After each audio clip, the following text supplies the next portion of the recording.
저는 명태균 씨하고 대통령하고의 육성 요금 들었을 때는 별로 충격을 안 받은 게 저는 있다는 걸 일단 알았고 당연히 그것은 사실이었고 제 생각으로는 그래서 저 사람은 분명히 저렇게 할 수 있었고 둘이는 저럴 수 있는 사람이었다라고 생각을 해요. 그런데 거기에서 명태균 씨가 대통령한테 고맙습니다 이렇게 막 정말 저자세로 되게 인사도 하고 그랬다잖아요. 그래놓고 그 다음에 나온 녹취는 명태균 씨가 김건희 여사에 대해서 이제 그 남편과의 상황을 설명해주는 녹취가 있습니다. 그런데 그 녹취 여러분들 아까 들어서 아시겠지만 들을만 합니까? 그 녹취가 과연 정상적인 녹취입니까? 남편 보고 선생님이 이렇게 해달라는데 이거 아직도 안 해줘가지고 대통령 자격이 있냐? 그 남편이 대통령인데 저 사람이 시키는 대로 왜 너 안 했어? 너 대통령 자격도 없어. 이렇게 말하는 거잖아요. 자, 그것뿐만이 아니라 정말 별별 말이 그동안에 김건희 여사가 했다면서 김건희 여사의 반응을 던져주는 명태균 씨 입을 통해서 나왔는데요. 이런 식으로 나왔다 그러면 김건희 여사가 뭔가 한마디 해야 되는 거 아닙니까? 김건희 여사는 왜 여기 대해서 한마디도 안 합니까? 김민하 평론가님. 하면 논란이 또 되겠죠. 네. 김건희 여사가 뭐라고 하겠습니까? 여기에 대해서. 뭐라고 그러니까 하면. 침묵은 인정이다 뭐 이런 뜻입니까? 어쨌든 그렇게 말한 건 사실이다 이런 뜻이에요. 만약에 그렇지 않으면 나 그런 말 한 적 없다. 이 사람은 거짓말쟁이니까 갖다 잡아 쳐놔라 뭐 이러든가 그래야 되는 거 아니에요?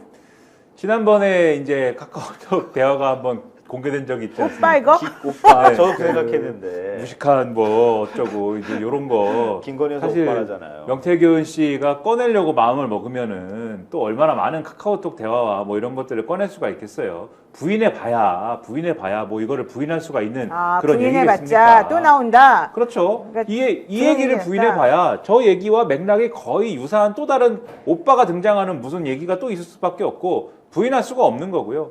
그리고 부인할 수가 없는 게 이 태도도 문제지만 김건희 여사의 그러한 대통령을 대하는 태도도 뭐 많은 사람들의 어떤 심증을 강화시키는 뭐 그러한 요소지만 김건희 여사 그 명태균 씨의 말을 보면은 김건희 여사가 무슨 장관도 뭐 이렇게 점지해야 된다고 누구 시켜야 된다고 여기 앉혀라 저기 대통령한테. 앉혀라. 그렇죠. 그 얘기 한다고 하는 것이고 그리고 지금도 모든 내용에는 김건희 여사가 중간에 껴있는 거지 않습니까? 김영선은 공천 받아다 줘야 된다. 이 얘기에도 결국은 그 녹취를 봐도 윤석열 대통령이 김건희 여사가 시켜가지고 지금 나한테 전화하고 뭐 이렇게 한 거야. 네. 라는 부연 설명을 명태균 씨가 하는 거고. 그 다음에 방금 우리가 요 앞에서 들은 이제 그 김영선 대 명태균의 그 말싸움의 그 배경에도 김건희 여사 권력 쥐고 있고 김건희 여사 말 들어야지 왜 당신 마음대로 하느냐. 네. 이렇게 얘기를 하는 걸 봐도 김건희 여사가 힘을 쓰고 있는 거잖아요. 그런 것들도. 그러니까 국정 전반에 김건희 여사가 개입하고 있다를 상수로 놓고 이 사람들이 생각하지 않으면은 네. 이런 얘기들을 하겠습니까? 그 우리도 사실 그 의심을 하고 있잖아요. 김건희 여사가 국정 전반에 개입하고 있다라는 거를 뒷받침해주는 얘기를 지금 다 하고 있는 거예요. 그러니까 이것만 봐도 또 사람들이 이거 보면은 또 무슨 생각하겠어요? 이렇게 보다가 탄핵인가? 또 이렇게 얘기하게 되잖아요. 그런 것들을 차근차근 쌓아가고 있는 국면이기 때문에 김건희 여사가 여기다가 무슨 뭐 말 한마디 얹어봐야 또 그 말 나오면 또 탄핵인가? 또 이 얘기하게 되는 거죠. 그러니까 이거 세 발에 피니까 그러겠죠? 이것만 있는 게 아니라. 제가 굉장히 재밌게 읽은 게 있는데요. 네. 기사 첫 문장이 이거예요. 내가 평생 은혜 잊지 않겠습니다라고 하니까 알았어라고 하고 이건 윤 대통령 그 녹취 공개된 윤 대통령이 내용이에요. 알았어 하고 이해됐지? 그리고 됐지라고 지 와이프에게. 마누라한테 그 말이야 이렇게 얘기를 했어요. 그러니까 윤석열 대통령 그 통화 녹취록 그 지금 공개된 거 그 뒷이야기를 지금 그렇죠. 명태균 입으로 얘기한 거란 말이에요.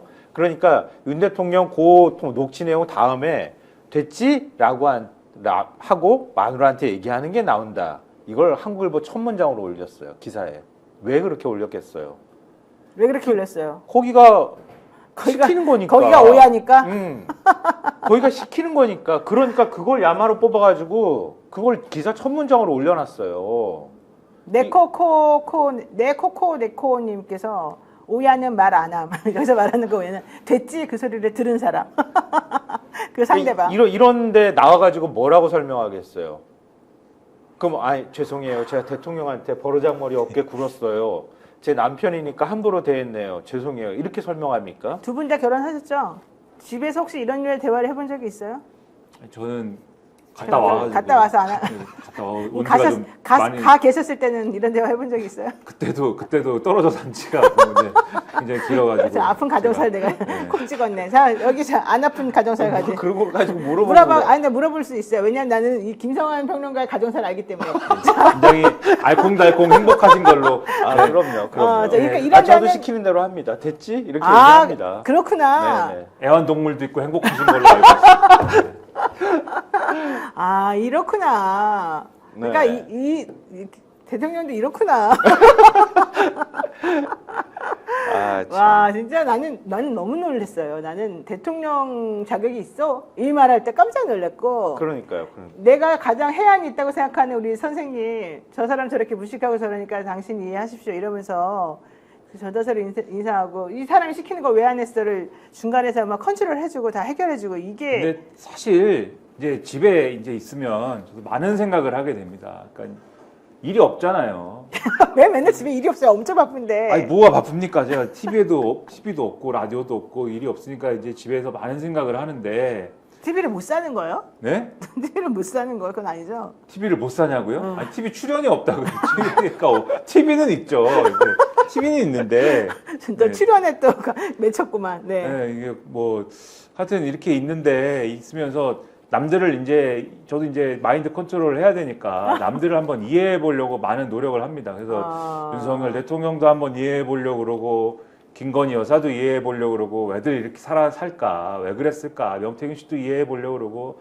근데 이제 김건희 여사도 참 답답했겠다 이런 생각을 많이 해요. 그러니까 왜요? 왜 윤석열 답답해요? 대통령 자기 남편인데 대통령이 됐지 않습니까? 네. 윤석열 대통령이 하여튼간에 뭐 알 수 없는 이유로 알 수 없는 이유로. 네, 왜 됐는지 저는 사실은 솔직히 얘기해서 잘 모르겠어요. 왜 대통령이 됐는지는. 저렇게 그래서 여론 뭘 조작하고 하기 위해서 그랬대잖아요 됐는지 지금. 네. 왜 이런 일이 대한민국에 벌어졌는지는 잘 모르겠는데 아무튼 뭐 대한민국에 그런 일이 일어났습니다. 그리고 정신 차려보니 어쨌든 뭐 김건희 여사도 노력을 했지만 정신 차려보니 어쨌든 대통령이잖아요. 윤석열 대통령이. 근데 윤석열 대통령이 별로 그렇게 나라를 다스리고 뭐 이런 데에는 전혀 제가 봐도 그렇고 김건희 여사가 봐도 그렇고 전혀 뭐 능력과 적성과 뭐 이런 건 없어요. 그리고 아는 것도 그렇게 뭐 아는 척은 많이 하시지만 법과 그다음에 범죄자와 뭐 그런 건 알 수도 있겠지만은 별로 없단 말이에요. 그런데 김건희 여사 생각에 나는 잘할 수 있다. 내가 훨씬 잘할 텐데. 그렇죠. 내가 주식도 잘 알고. 그리고 주식도 한 번에 20, 30억 벌고 막 그러는데. 그렇죠. 손만 대면은 왜 그런지 그것도 잘 모르겠죠. 손만 뭐든지. 대면 막 쏟아지고 막 슬롯머신처럼 확 당기면은 막 돈이 막 쏟아지고 쇠구슬이 쏟아지는데 이 정도 하는 사람인데 내가 이까짓 거 이거 대한민국 이거 국정 운영 하나 못 하겠는가? 다 그러나 선거에 출마할 수 없고 내가 표를 받을 수 없어가지고 대통령이 못된 것뿐이지. 근데 그게 이해가 안 가는데 나는 윤 대통령이 우리 보통 사자가 뒤에 있고 앞에서 늑대가 가면 사람들이 머리를 조아리지만 동물들이 그게 늑대를 향해 조아리는 게 아니라 사자 때문에 조아리는 거잖아요. 그런데 이 상황에서는 김건희가 앞에 있고 윤석열 대통령이 뒤에 있다 치더라도 윤석열 대통령이 아무것도 안 한 것처럼 하더라도 김건희가 잘 되는 거는 사실 윤석열 대통령을 보고 잘 된 거라고 나는 생각하거든요. 예를 들면 주식 문제들도 다 빠져나가는 것도 다 대통령 때문인 거잖아요. 또 그 당시에 애인 사이였겠지만은 검찰총장, 검찰의 높은 고위직에 가지고 있는 사람이 있으니까 작전을 하든 뭘 하든 이 사람하고 하면 안전하겠다 해서 이 사람한테 당신은 절대 손해 안 나게 해줄게. 내가 무조건 다 손해도 막아줄게. 하면서 같이 그 판에 껴줬던 거 아니에요. 뭐든지 다 사실은 이 여자가 한 것처럼 보이지만 사실은 이 남편을 보고 사람들이 그렇죠. 해준 거 아니에요? 근데 그걸 그 여자분은 이해를 못해요? 근데 집에 가면 아크로비스타 문을 땅 닫으면 내 말을 너무 잘 들어요 또. 이 사자가 막 들어눕고 사자가 바보야? 가르릉대고 막 배 좀 긁어주면 애교 부리고 너무 좋아하고 밥하라 그러면 밥하고 계란말이 좀 부쳐오라 그러면 그래놓고 부쳐오는데 밖에 나가서 큰 소리 치면서 마치 자기가 막 엄청나게 또 뭐 한 사람처럼 해갖고 밖에 나가면 막 자기도- 갈기를 휘날리고 막 이러지만 집에 오면 고양이에요. 한 마리 고양인데 내가 이까짓 거 뭐 집에서 좀 조련을 하고 밖에 나가서는 옆에 그냥 가만히 있는 척만 해도 왜 사자가 내 말을 그렇게 잘 듣는데 그럼 내가 왕 아니냐 이런 거잖아요 지금. 그래서 그 멍청한 제가 그 이솝 우화의 뒷얘기를 제가 나름대로 만들어서 정리해드리면 점점 그 늑대는 자기가 잘나서 이렇게 되는 줄 알고 점점 뻐기고 다녔어요. 그러다가 어느 날 방에 들어가는데 동굴에 들어가는데 사자가 멍청하게도 배를 내놓고 자고 있는 거야. 이렇게 혀를 내밀면서. 근데 이렇게 자는 모습을 보니까 너무 한심한 거야. 쟤만 없으면 내가 더 잘날 텐데 얘 때문에 내가 제대로 평가를 못 받는다. 이런 생각이 드니까 어느 날 나쁜 마음을 먹어요. 사자를 죽여. 그래갖고 사자에게 아니 죽이는 것까지는 너무 심하고 사자에게 이렇게 무슨 약 같은 걸 먹여가지고 이제 못 일어나게 하는 거야. 깊은 잠에 빠져있게 하는 거야. 자기가 대신한 모든 행정과 모든 정치와 모든 걸 다 하고 바깥을 돌아다녀. 근데 이제 보니까 혼자 돌아다니네. 처음에는 그래도 저 사람의 뒤에 있는 저 늑대 뒤에 있는 사자가 굳건하게 잘 살아있겠거니 좀 있으면 나와서 또 으르렁 하겠거니 생각하면서 그 동물들이 전부 다 그 늑대에게 잘해주지만 시간이 지나고 나니까 사자 지금 자고 있대. 거의 죽어간대. 쟤한테 잘할 필요가 뭐 있어? 이러면서 완전히 망가졌다는 거예요. 그래서 그 늑대는 쓸쓸히 죽어갔다는 거예요. 처음에 그래서 지금 말씀하신 대로 처음에 그래서 야 이제 뭐 내가 이제 국정 운영하고 뭐 이렇게 가는 거야라고 해갖고 이것저것 막 걸려놨는데 정신 차려 보니까 뭡니까? 지금 말씀하신 대로 세상 이런 역적이 없는 거예요 지금. 게다가 다 들통 나가지고. 게다가 그렇게 늑대가 죽어가지고 사람들이 이제 들어가 봤대요. 아, 왜 죽었지? 늑대가 왜 이렇게 멍청해졌지?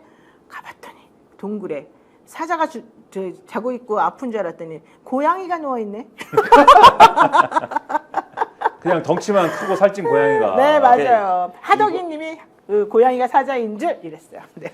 이게 지금까지 나왔던 내용들을 우리가 종합해서 보면 한동훈 대표는 알고 있는 거예요. 그래요, 맞아요. 그래서 김건희를 떼어내려고 하는 거야. 그 한동훈 대표는 그 동굴에 같이 있던 여우 정도 되는 거죠. 여우가 맨날 요 관계를 보면서 어느 날은 사자한테 내가 좀 먹이를 구해올 테니까 좀 쉬고 계셔 이러고 어느 날은 늑대한테 오늘은 내가 당신이 해야 될 일을 대신할 테니까 잠깐 쉬고 계셔 뭐 이러고 있었는데 어느 날 사자랑 늑대랑 뭐 이러니까 좀 간 좀 볼까 이러다가 자기가 독립하려다가 지금 뭐 사태가 이렇게 된 거죠. 그렇지. 자기가 이제 더 위로 올라가려다가 이게 대통령실에서 왜 제2부속실을 지금까지 못 만든 거지. 그치, 못 만들었지. 만들어야 된다는 반대했잖아요, 이 부인이. 네, 자기 주변 쑤시고 다니는 거 싫어했다는 거 아니에요.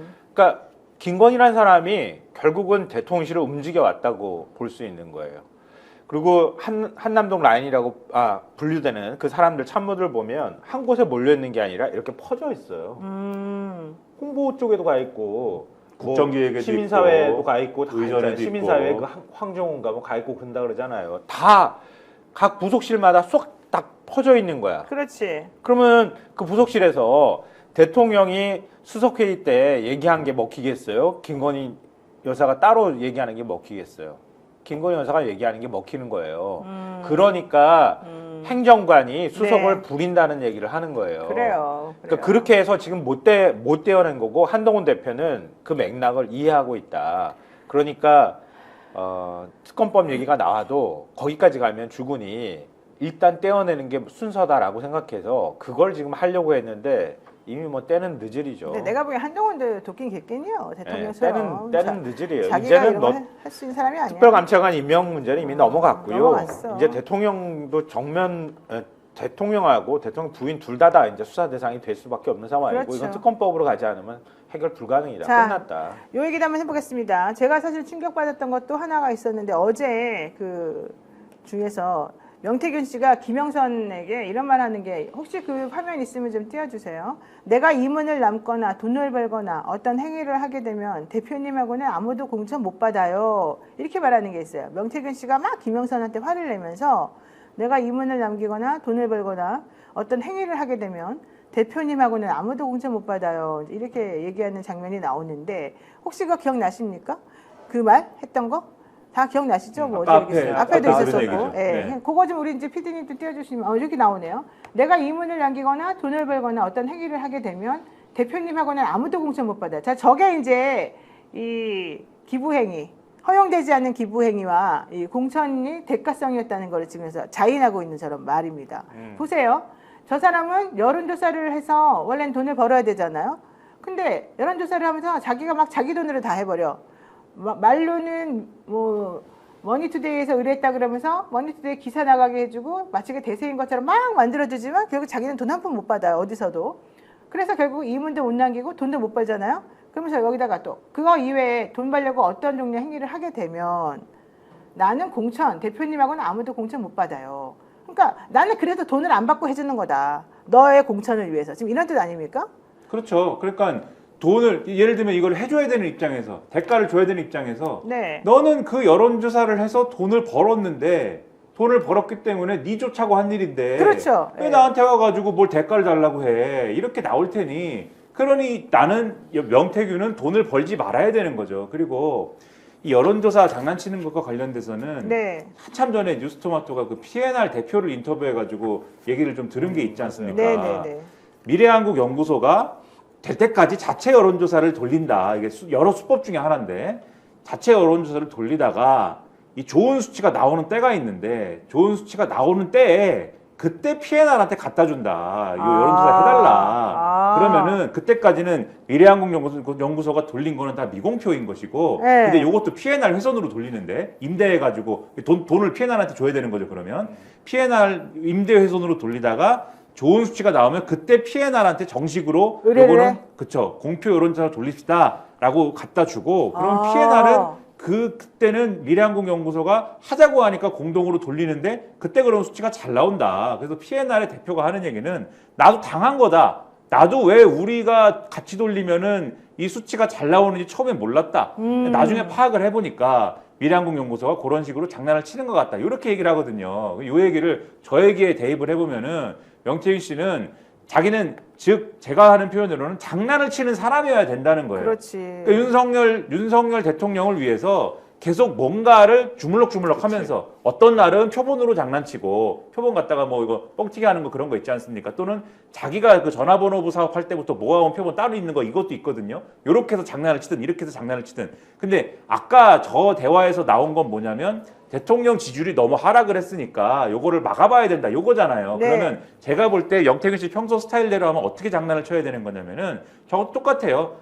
이게 잘 나오는 수치가 나올 때까지 돌리는 거예요. 미래한국연구소 자체적으로 PNR이나 뭐 이런 데 임대훼손으로 해서 막 돌리다가 잘 나오는 수치가 나오는 그 시기나 뭔가 조건이 딱 있을 때 언론사를 끼든 아니면 PNR이나 공신력 있는 공신력이 없지만 하여튼 뭐가 좀 규모가 되는 여론조사 업체를 끼든 그거를 가지고 공표를 합니다. 그러면은 아까 48에서 뭐 46에서 48 정도 되는 거 있으면은 적어도 요게 좀 잘 나오는 통계학이라는 게 그런 거니까 오차 범위도 있고 이러니까 잘 나오는 시기가 있을 때 걸쳐서 해서 공표를 그걸 하게 되면은 적어도 뭐 예를 들면은 그게 50%가 넘는 여론조사가 될 수도 있는 거잖아요. 그러니까 요게 공표가 되면은 어쨌든 대통령실은 그걸 가지고 어떻게 우길 수가 있게 되냐면 봐라. 이게 여론조사가 뭐 하락한 여론조사도 있지만 이런 여론조사는 50% 넘는 여론조사도 있어. 이걸 주장할 수가 있게 되고 여론조사가 나오게 되면은 그러면 언론 기사들이 뭐라고 나오게 됩니까? 아, 이게 다 여론조사들이 하락한 것뿐만이 아니라 상승한 여론조사도 있고 해서 여론조사들이 이것저것 나와. 그리고 이런 것 자체가 이런 현상 자체가 사람들의 여론, 심리에 또 영향을 미치죠.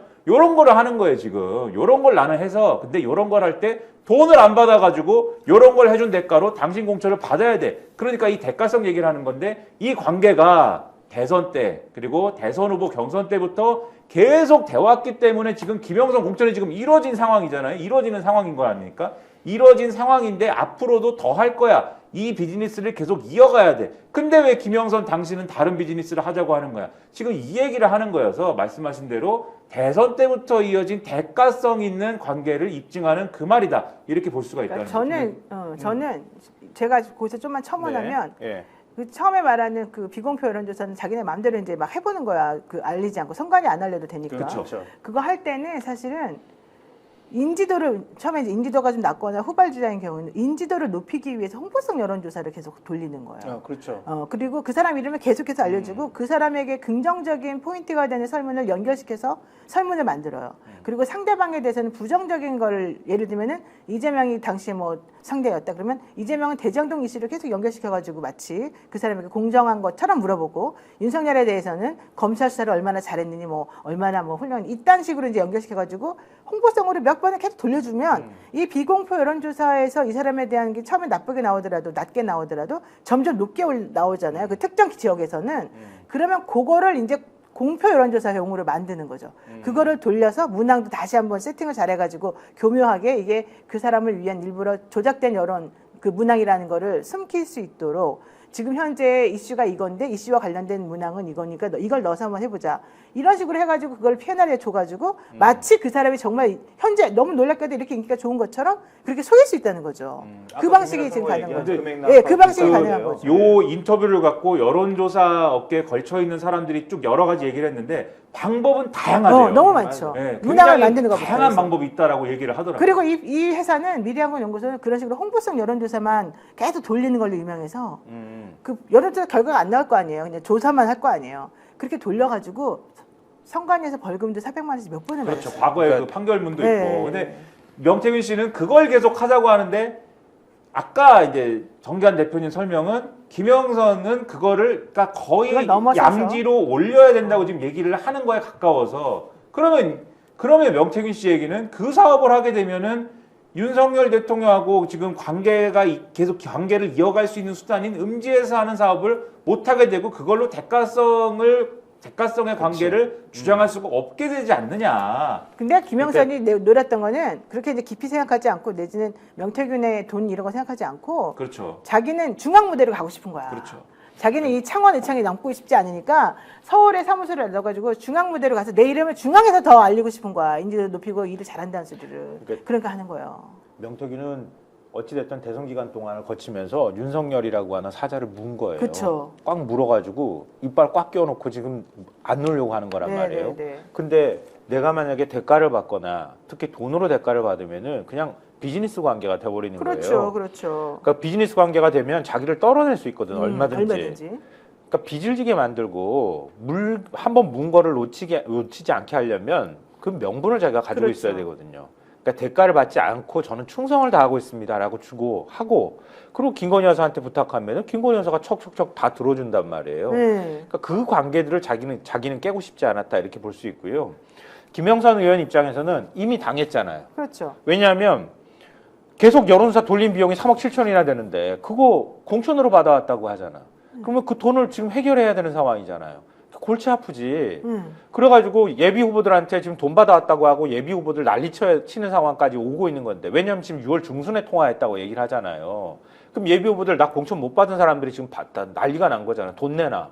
그리고 선거 비용 나온 거 그 보존 비용 다 거기다 쏟아부어야 되는 상황이고 네. 이걸로만 해결할 수 없으니까 김영선은 돈이 먼저 떠올랐겠지. 앞으로 계속 돌리는 대로 계속 빚이 될 텐데. 네네네. 그 명태균이라는 사람은 그걸 생각을 안 하는 사람인 거예요. 그러니까 명태균이 만약에 저렇게 떳떳하게 얘기할 수 있다고 하는 거는 내가 그걸 가지고 이득을 취해야지. 네. 이득을 취했으면 저렇게 말 못 하거든요. 내가 10원 한 장 가져간 거 있어요? 막 그렇게 큰 소리를 치잖아. 그러니까 네. 나는 하나도 가져간 거 없어. 뭐 세비 절반씩 가져가는 거 말고는 뭐 있을지 모르겠지만 네. 가져간 거 없다는 거예요. 네. 그러니까 김영선한테 큰 소리 칠 수 있는 거거든. 네네. 명태균이라는 사람도. 그렇죠. 대통령이나 김건희라는 사람한테도 똑같이 큰 소리 칠 수 있는 거거든요. 근데 김영선은 안 그렇거든. 자기가 뒷감당을 다 해야 되거든, 돈을. 그렇지. 그러니까 계속 사업을 얘기를 할 수밖에 없는 관계였던 거야. 그리고 이 육선만 하면 그 다음부터는 마음대로 해라 이렇게 얘기하지 않습니까? 네. 그 왜 그것은 육선인가? 육선을 한다는 거는 사실은 그러니까 이번 총선에 김영선 씨가 공천을 받았으면 육선을 달성하는 거잖아요. 근데 이번 총선에 공천을 받는 것까지는 윤석열, 김건희 요 분들하고 이런 식으로 딜을 이어가면서 달성할 수 있는 목표입니다. 명태균 입장에서는. 그러면은 여기까지 하고 나서는 그 다음부터는 김영선을 어떻게 뜯어먹으면서 살면 돼요. 명태균 씨는. 그 다음은 또 다른 이제 어떤 목표를 세우고 또 다른 프로젝트를 하는 거죠. 네. 근데 김영선을 가지고 하는 건 여기까지일 수밖에 없는 게 왜냐면 김영선이 다음에 공천을 받느냐는 어차피 윤석열 정권이 결정을 안 합니다. 그렇죠? 그 다음은 이제 그 다음 정권이 결정을 하는 거잖아요. 그 다음 정권과 그 다음 권력이 결정을 하는 거잖아요. 그때 가서 김영선을 가지고 이 어떤 그 딜을 하는 게 요걸 만드는 게 먹힐지 안 먹힐지도 모르는 거고 이 서울법대고 무슨 뭐 어쩌고 이 윤석열 대통령하고 알기도 하고 뭐 요걸 가지고 사실은 가서 엮어갖고 한 거잖아요. 네네네. 그 될지 안 될지도 모르는 거 그때 가서는 새로 생각하는 거다. 그렇죠. 이런 마음인 거지 않습니까 지금. 그러니까 굳이 김영선 의원을 가지고 육선되면은 당신 마음대로 하시오라고 얘기하는 것도 이게 윤석열 정권하고의 특수관계가 전제돼 있다라는 것을 볼 수 있는 또 하나의 단서여서 이걸 다 퍼즐을 맞춰보면 결국은 윤석열 대통령하고의 대가성에 관한 얘기다라는 거를 알 수밖에 없는 거예요. 대가가 주어지지 않으면 윤석열 대통령은 뇌물 받은 거예요. 거꾸로. 그렇죠. 그죠? 당연하죠. 지금 구조가 네, 그렇게 돼 있는 구조가. 거잖아요. 네. 명태균이라는 사람이 공식적으로 돈을 받았다 그러면은 관계가 정리되는 거거든요. 맞아요. 대가를 안 받았기 때문에 지금 뇌물이 되고 정치자금법 위반이 되는 거란 말이에요. 네. 그러니까 제가 볼 때 너무 명태균이라는 사람을 높게 평가하는지 모르겠지만 명태균이라는 사람은 명예욕이 굉장히 강한 사람이에요. 그렇죠, 그렇죠. 영적으로 얘기하는 사람이라는 얘기를 하는 것도 그렇지만 자기가 뭔가를 한다고 하는 것에 대한 굉장히 큰 자부심 같은 걸 갖고 있는 사람이에요. 자기가 촌놈이었는데 김건희가 자기를 알아봐줘서 그쵸. 여기저기서 자기를 알아봐줘서 너무 단박에 고마웠대요. 보자마자 알아봤다고 얘기를 그래서 하잖아요. 조은희 서초구 국회의원 조은희가 서초구청장 할 때도 자기가 만들어줬는데 조은희가 와가지고 대사님 뭐 이런 식으로 황태자 뭐 영남의 황태자 이런 말 해주니까 너무 좋아하면서 자기 아는 사람들한테 나 사실 시골 촌놈인데 내가 지금 이런 말 듣고 살아 이런 얘기를 하거든요. 예. 그 그러니까 사람은 인정해 주는 거. 그렇지. 그렇게 돈을 먼저 욕심을 냈다고 하면은 이렇게 그림이 그려지지 않았을 그렇죠. 거예요. 예. 돈을 먼저 욕심낸 게 아니라 예. 내가 이렇게까지 뭔가를 하고 있다고 하는 거에 대해서 엄청난 자신감, 자부심 성취감, 같은 걸 갖고 있었던 성취감. 거야. 예, 예. 성취감. 예. 그러니까 구속시켜라 이런 말에 발끈해가지고 그렇죠. 글 올리고 이렇게 하는 거예요. 그러니까 사실은 더 무서운 거야. 대통령이나 여권 입장에서 저 잘못 건드리면은 내가 그동안에 받은 왜냐면 것도 없잖아. 그냥 뭐 돈 주면은 그냥 떨어지는 애가 아니야. 아니 거기다 더 그거 넣는 걸 아니라는 원하는 거예요. 거지. 그러니까 지금 아. 그러니까 그 아버지 산소에 묻은 거 그거 있는지 더 웃긴 건 뭔지 알아요? 깐단 말이야. 아버지 산소에 있는 거 뭐 묻었다. 아버지 산소에 가서 불태운다, 불태운다 했잖아요. 검찰 산소가 관계자가 말했어요. 화장하셨어요. 그러니까 산소가 없대요. 산소가 산소라는 없어요. 데가 없대요. 주변에 기자들이 뭐야? 산소 차르자로 돌아다니는데 아, 그거 압수수색 안 하냐고 난리 쳤잖아요. 강혜경 씨가 산소 없는데요. 근데 검찰 관계자가 산소 없는데 화장했는데요. 저는 그 명태균 씨의 메시지도 웃긴 게, 그러니까 본인이 갖고 있는 일종의 레버리지가 없어져서 당황한 건 알겠는데, 그리고 그치. 그것 때문에 자기의 이제 다음 카드가 이제 없으니까 뭔가의 액션을 하는 건 알겠는데, 근데 그 메시지가 누굴 향한 메시지냐 저는 이게 웃기거든요.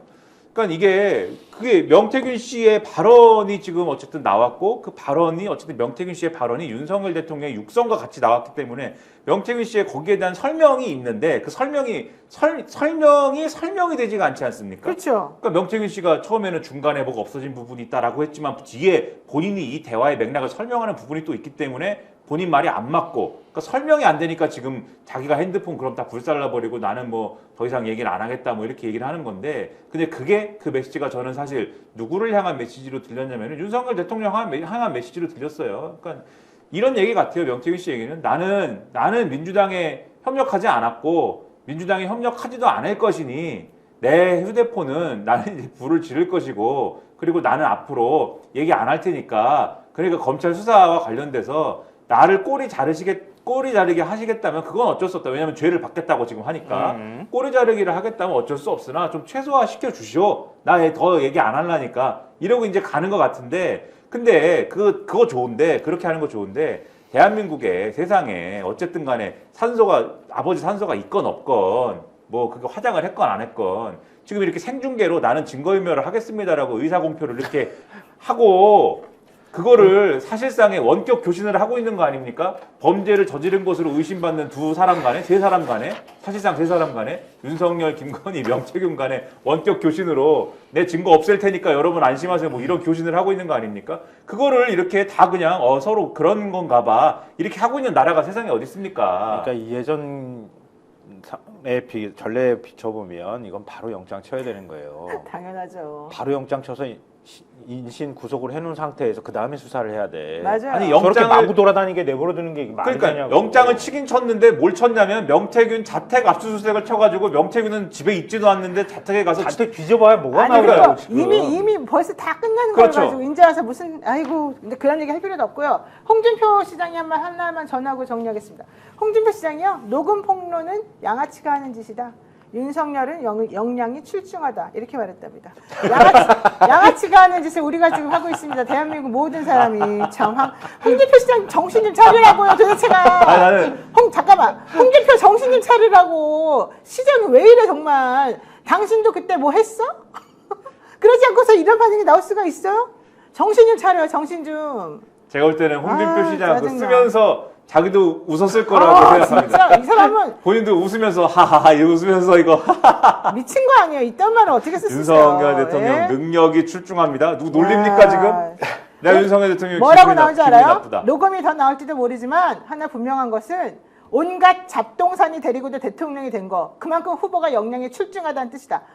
미쳤다고 난 봐요. 놀리고 있다 이것은. 홍준표가 노망 났다고 네. 봐요. 자, 놀리고 있습니다. 자, 오늘은 운영위 국감 있는 날입니다. 운영위들 엄청나게 많아요. 그래가지고 오늘 정말 늦게까지 할 것 같고요. 오늘 여야가 싸움이 엄청 치열할 것으로 보입니다. 그래서 지금 강혜경 씨 2시에 오늘 운영위 갈 것이고요. 저하고 같이 여기 1시에 만나기로 지금 돼 있습니다. 이미 와 있습니다. 자, 그런데 출석은 오후 2시경이고 인터뷰는 따로 하지 않겠지만 참고로 말씀드립니다. 사실은 어제 왜 그렇게 많은 녹취가 한꺼번에 쫙 까졌냐? 운영위는요, 대통령의 이런 여러 가지 대통령실과 관련된 여러 가지 업무를 하기 때문에 다른 상임위랑 좀 다릅니다. 다른 상임위에서는 각자 의원들이 준비한 걸 가지고 폭 터뜨리고 불이탈을 안겨줄 수 있는 게 그 국감장에서 가능한 일인데 운영위는 대통령을 존중하는 의미에서 이미 공개되어 있는 사건에 대해서만, 이미 공개되어 있는 영상에 대해서만 그것을 사용해서 질의를 할 수 있답니다. 그래서 민주당이 우리가 사실은 민주당 운영위에다가 제가 자료를 다 드렸어요. 엄청 오래전이라기보다 어쨌든 이 사건 터지고 난 다음에 많은 자료를 드렸고 그분들 다 녹취가 다 있지만 그게 만약에 터지지 않으면 요즘 기사가 너무 많이 나오잖아요. 그 기사가 나오는 이유가 만약에 이런 데서 터지지 않으면 운영에서 물어볼 수가 없는 거예요. 그래서 그 민주당에서 긴급 기자회견도 열고 가지고 있는 자료들도 슬슬 뭐 기자님들께서 다 이렇게 수집하기도 하고 또 취재도 해가지고 많은 것들을 우리들이 이제 알 수 있게끔 해놓고 그러고 나서야 그걸 가지고 오늘 운영위에서 싸운다는 거거든요. 확인한다고. 그러니까 여러분이 오늘 운영위 국감에서 확인해야 될 것은 바로 이제 그 밑에 백그라운드를 깔고 이들이 어떤 식으로 전략을 짜가지고 그래서 이 운영에 임했구나 이런 것도 좀 알아보시고 그 다음에 강혜경 씨의 말과 명태균 씨가 스스로 떠든 것도 너무 많으니까 그 말들을 연결하는 게 좀 필요할 것 같고요. 이미 방송에서 공개된 것에 대해서만 묻는 이런 관행 때문에 어제와 그제 갑작스럽게 이런 일이 많이 벌어지고 있었다는 거를 조금 여러분들께서 백그라운드를 아마 알아두고 계시면 이따가 방송을 이해하시는데 훨씬 더 이해가 될 것 같습니다. 오늘 운영위를 보시면서 뭐 기대하거나 있는 거 있으시면 한마디씩 해주세요. 예. 아니 뭐 오늘 운영위는 결국 윤 대통령의 공천 개입 문제가 제일 큰 화두가 될 수밖에 없는 상황이고요. 네. 대통령실에서는 미리 사전에 대비를 하고 나오지 않겠습니까? 어떤 얘기를 할지 자목 궁금합니다. 아마 얘기 꺼내는 순간부터 시끄러워지지 않을까 싶어요. 제가 볼 때는. 맞아요. 그 어떤 방식으로도 아까 제가 말씀드렸던 것처럼 대통령이 기억이 안 난다고 얘기를 하니 참모들도 말을 벗어나는 말을 하기가 어렵잖아요. 그러니까 한번 보죠. 네, 한번 보고요. 네. 네, 김평론가님. 저도 마찬가지예요. 어떤 기상천외한 얘기를 또 할까. 어제는 대통령이 나 명태균 속였다, 속았지롱 뭐 이렇게 했는데 과연 어떤 기상천외한 논리로 이것을 방어할 것이냐 기대하고 있습니다. 네.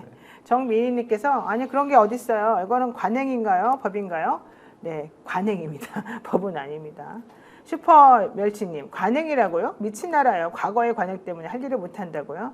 네, 뭐 이런 마음은 다 가지고 있으나 뭐 어쩌겠습니까? 우리가 국회의원이 아닌데 자기네들이 그렇게 그동안 정해놓은 게 있어가지고 그렇게 한다는데 뭐 방법이 없고 그렇다고 맨날 싸움만 할 수 없고요. 어쨌든 진실은 밝혀야 되고 하나하나 전진을 해야 되니까 이런 상황이 됐습니다. 스픽스는 말하는 언론입니다. 대세는 유튜브, 그중에서 스픽스.